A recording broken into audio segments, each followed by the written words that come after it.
Hello and welcome to Indus News live from Islamabad. I'm Meher Sher and these are the headlines.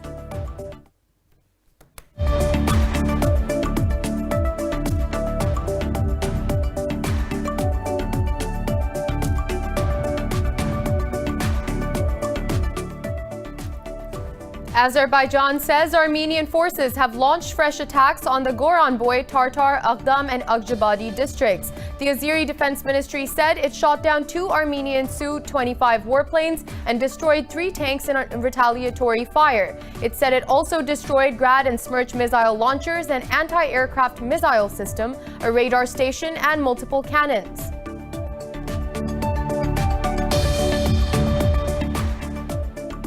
The world has surpassed 45 million new coronavirus cases with more than 1.18 million deaths.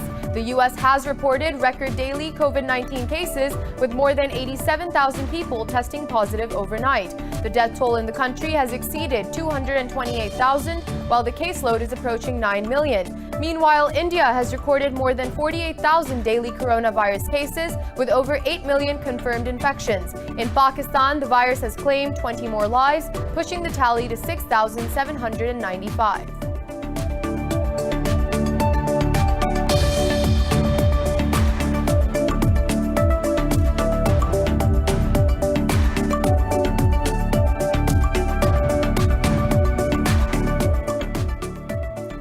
The Trump administration has informally notified Congress of its plan to sell F-35 advanced fighter jets to the UAE. U.S. House Committee on Foreign Affairs Chair Elliot Engel objected to the proposal. He said it will significantly affect Israel's military edge in the region.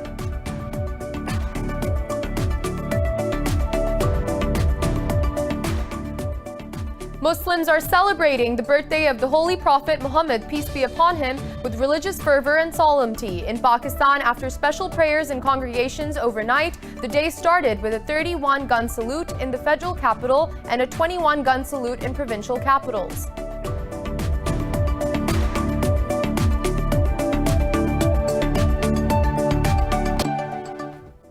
Well, those were the headlines. More news in detail after a short break. Stay with us.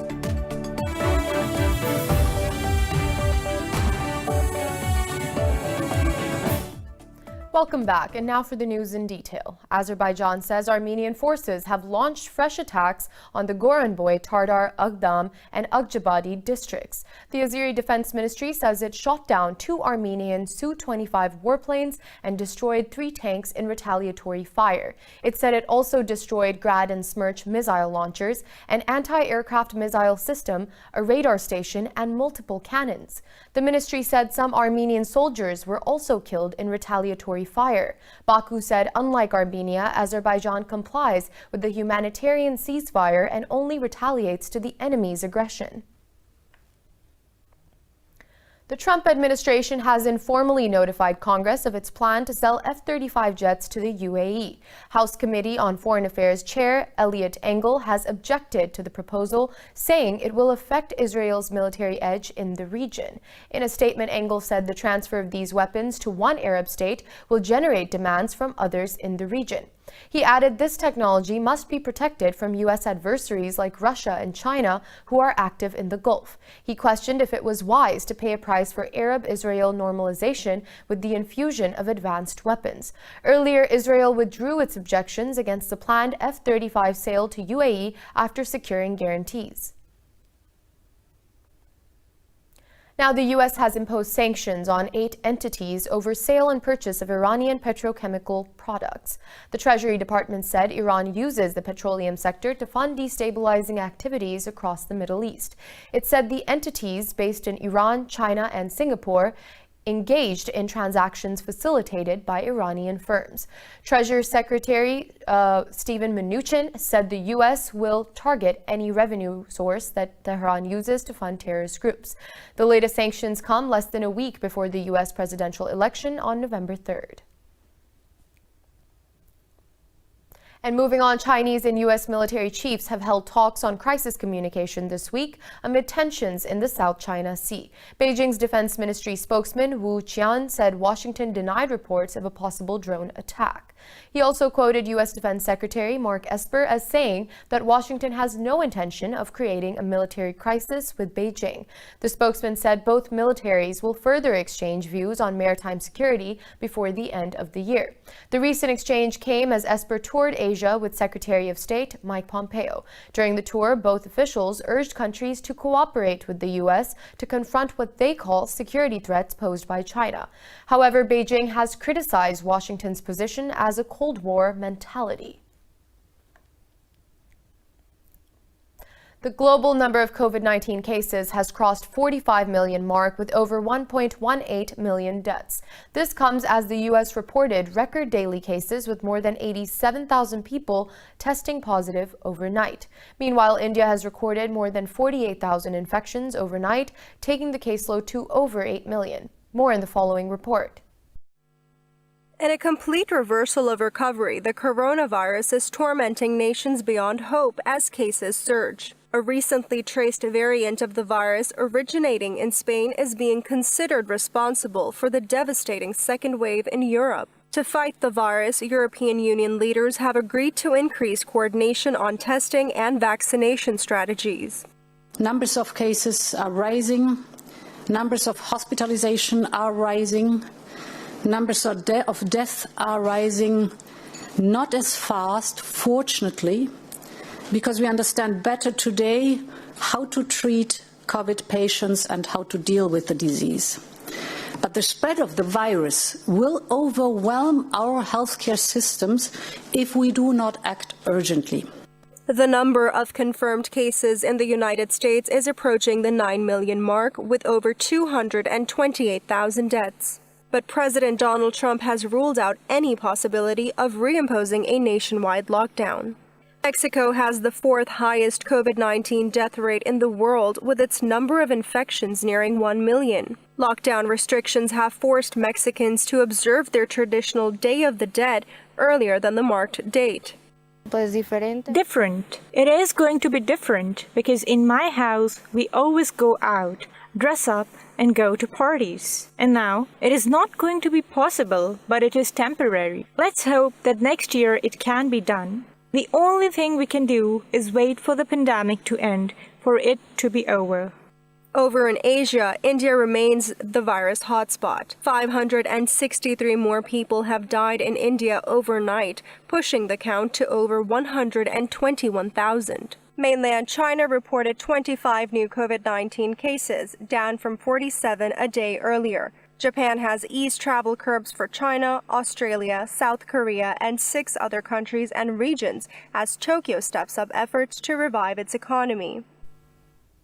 And in Pakistan, over 1,000 people have tested positive for COVID-19 overnight. The virus has claimed 20 lives in the last day, pushing the death toll to 6,795.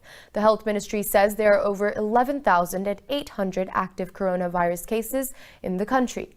It said out of over 332,000 countrywide cases, more than 313,000 have recovered so far. Officials added over 145,000 cases have been detected in the Sindh province, while Punjab has reported more than 103,000 cases. In the capital city of Islamabad, some 19,500 people have been infected so far.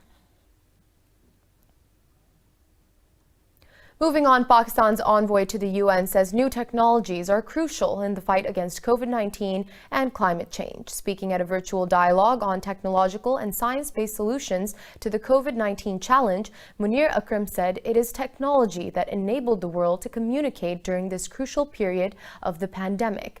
Akram stressed on the need for sharing scientific research universally so no state is left behind. He suggested the UN Commission on Science should align intellectual property with sustainable development goals. The envoy added digital cooperation should be the goal of the UN in order to remove gaps.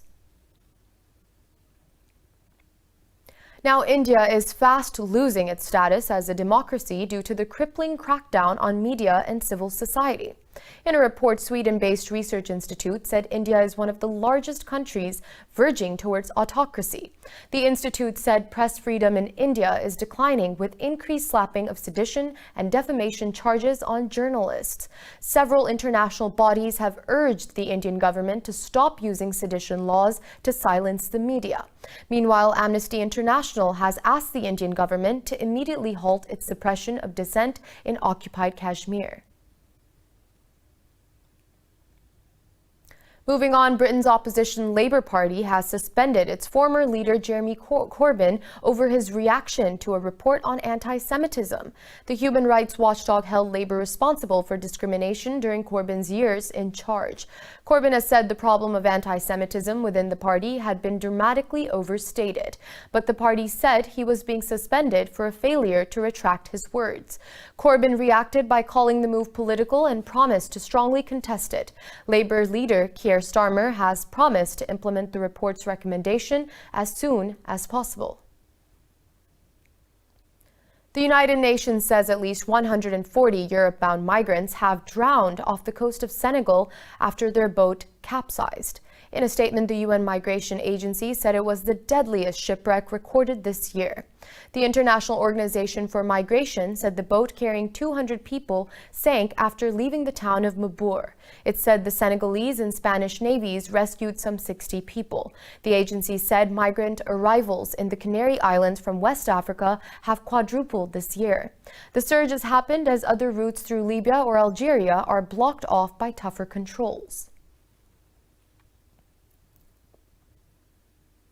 And Muslims are celebrating the birthday of the Holy Prophet Muhammad, peace be upon him, with religious fervor and solemnity. The day will be marked by special prayers, numerous processions, seminars, and conferences. On this day, Muslims resolve to become better human beings in the footsteps of the Prophet, peace be upon him.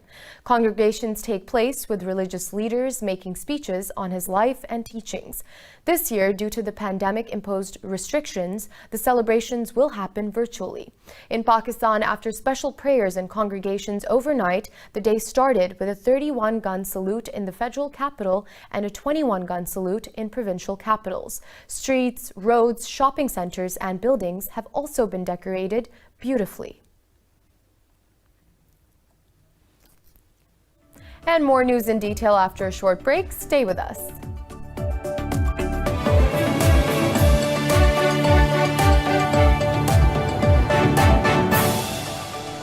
Pakistan is holding the National Rahmatul Alameen conference in honor of the birthday of the Prophet Muhammad, peace be upon him.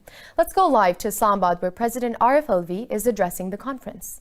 ये माशरे के अंदर इसी हवाले से मेरा ख्याल है मार्च या अप्रैल 2019 के अंदर जिसका जिक्र मोहतरम नूरुल हक कादरी साहब ने किया, मैंने एक ख़त लिखा इस्लामिक आइडियोलॉजी काउंसिल को, इस्लामी नज़रियाती काउंसिल को, और उस ख़त के अंदर मैंने आपको 3 चीज़ें याद थी, एक चीज़ जहन से निकल गई।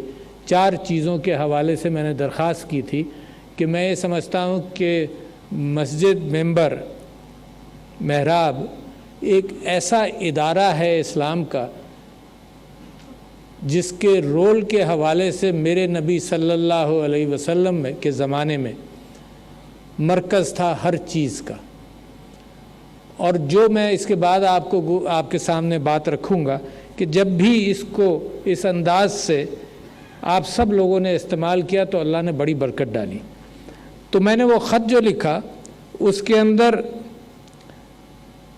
माहौलियात के हवाले से गुफ्तगू की और मैंने कहा कि देखिए मेरे नबी सल्लल्लाहु अलैहि वसल्लम और माशाअल्लाह इतनी सारी अहादीस आपने यहाँ पे सुन ली कि पेड़ लगाने के एतबार से, माहौलियात के एतबार से। That is the President Arif Alvi speaking to the Rahmatul Alameen conference in honor of the Prophet Muhammad, peace be upon him's birthday. He's saying that in the Prophet's time, masjids were the center of society and many events and happenings. हवाले से मेरी ख्वाहिश ये थी कि मस्जिद और मिंबर से ये क्लीन एंड ग्रीन की जो कैफियत है ये तो मेरे नबी के ज़माने से शुरू हो चुकी थी और उसको अब हम पाकिस्तान के ऊपर भी और सारी दुनिया के ऊपर चलाना चाहते हैं। तो पहली मेरी गुजारिश वो थी और दूसरी ये थी कि जच्चा और बच्चा स्टंटिंग के हवाले से आपने प्राइम मिनिस्टर साहब का फोकस इतना देखा कि पहली तकरीर के अंदर वो एक्सरे लेकर बैठे और उन्होंने कहा कि 40% लोग, और दोबारा अभी फिर स्टेटिस्टिक्स आई हैं जिसकी बुनियाद पर पता चलता है कि 40% लोगों में स्टंटिंग है। इसका मतलब इस महफिल में भी जो 40% लोग होंगे वो स्टंटिंग से गुजरे होंगे। स्टंटिंग होती क्या है? स्टंटिंग ऐसी कोई बीमारी नहीं है जिसके ऊपर हमने काबू पा लिया और गुजर गए। स्टंटिंग ऐसी है कि जो मेरी जहनी कैफियत को, इंटेलेक्चुअल कैपेबिलिटीज़ को महदूद कर देती है ज़िंदगी भर के लिए। ज़िंदगी भर के लिए आपने जो कुछ हासिल किया वो उसके बावजूद हासिल किया। तो ये ज़रूरत है इस वक्त माशरे के अंदर जो ज़रूरियात हैं। देखिए, मस्जिद और मिंबर और महराब से वो पैगाम जाएगा जिसकी ज़रूरत है माशरे को, और आपको सुनने वाले और आपकी बातों पर अमल करने वालों का अंदाज़ा तो इस 1 साल और 1.5 साल के अंदर लोगों को बहुत हुआ। That is the President Arif Alvi. He is speaking to the National Rahmatullahi Alameen Conference in honor of the birthday of the Prophet Muhammad, peace be upon him. The topic of this conference is environmental pollution and our role. And he was just discussing stunted growth. And he said many, even in the audience, must have gone through it, and that must have put them at a disadvantage. माँ की सेहत के हवाले से, बच्चे की सेहत के हवाले से अल्लाह का हुक्म 3 जगहों पर तो ये है। इसका प्रचार होना चाहिए ताकि कौम की सेहत बेहतर हो। तीसरी चीज़ आपने बिल्कुल खूब बयान की, वो औरत की वरासत का मामला है। और कुरान के अंदर, मेरी बहनें यहाँ बैठी हैं, कुरान के अंदर President Arif Alvi is saying that it is our collective responsibility to work towards the well-being of all our people. वो है वरासत सबसे ज़्यादा। और उसके हवाले से आखिर में सूरह निसा में अल्लाह ताला फरमाता है कि जो इन चीज़ों पर अमल ना करे वो हमेशा जहन्नुम में रहेगा।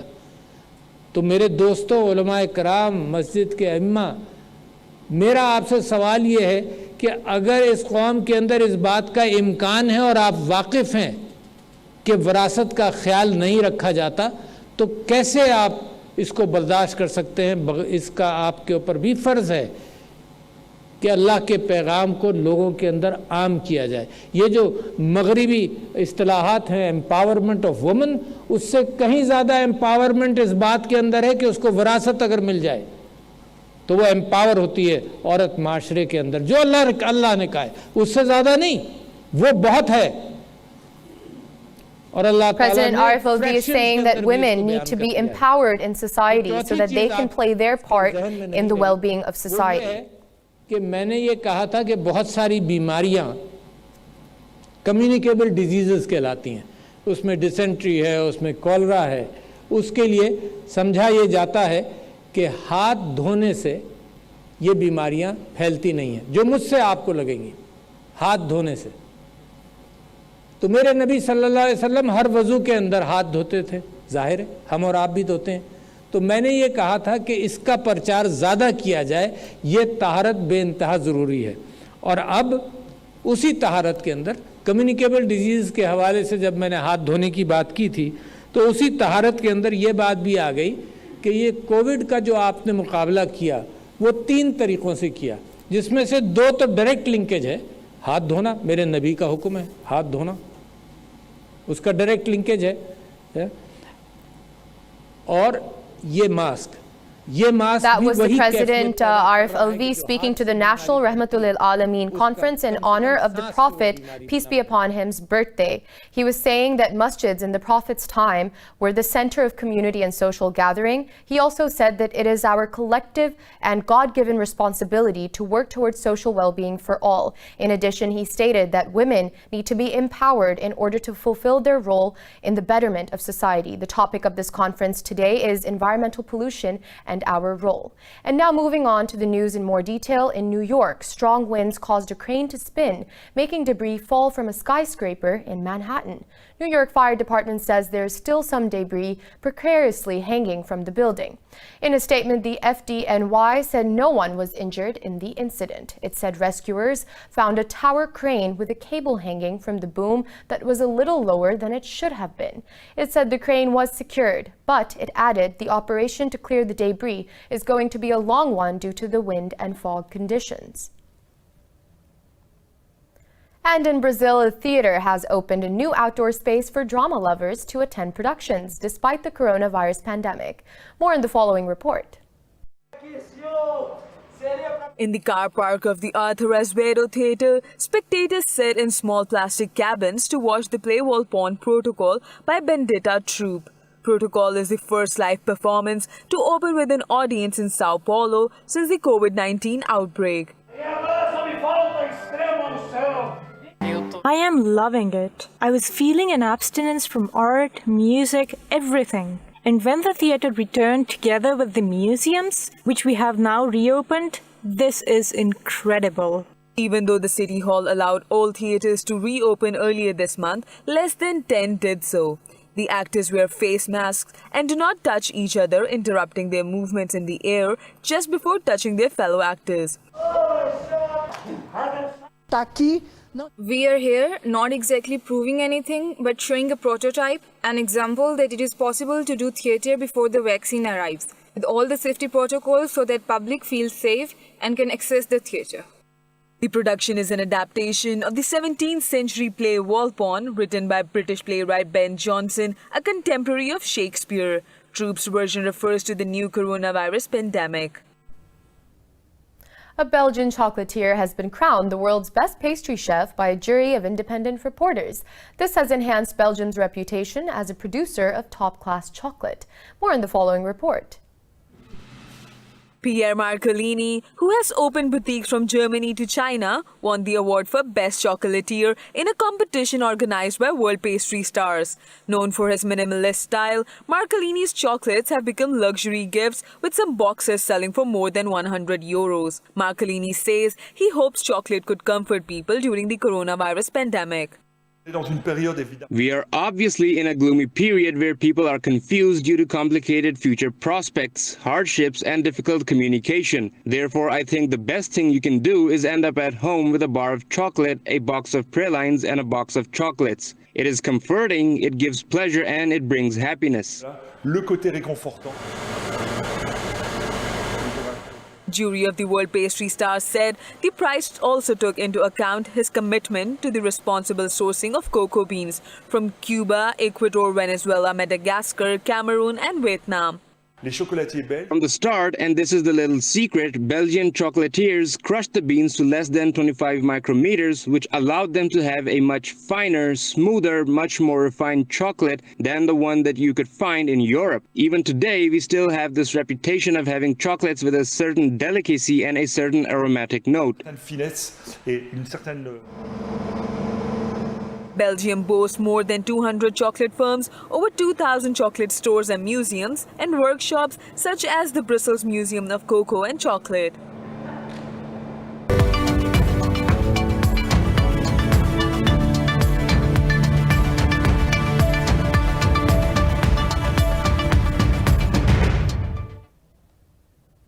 And in the world of business, stocks in the Asia-Pacific have edged lower over a global rise in COVID-19 cases and the unlikelihood of a vaccine coming soon.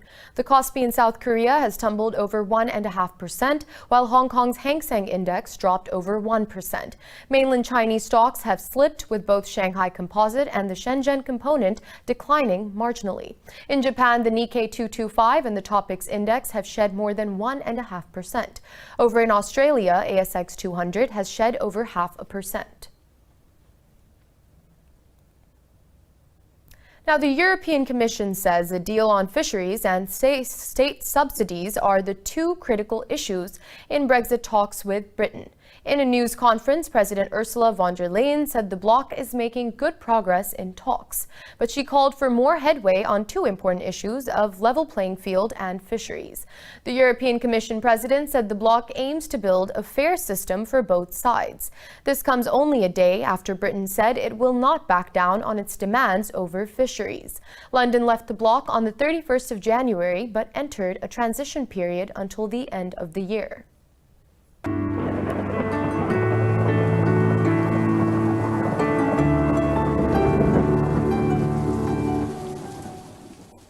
And now it's it's time to take a look at the latest weather updates from around the world.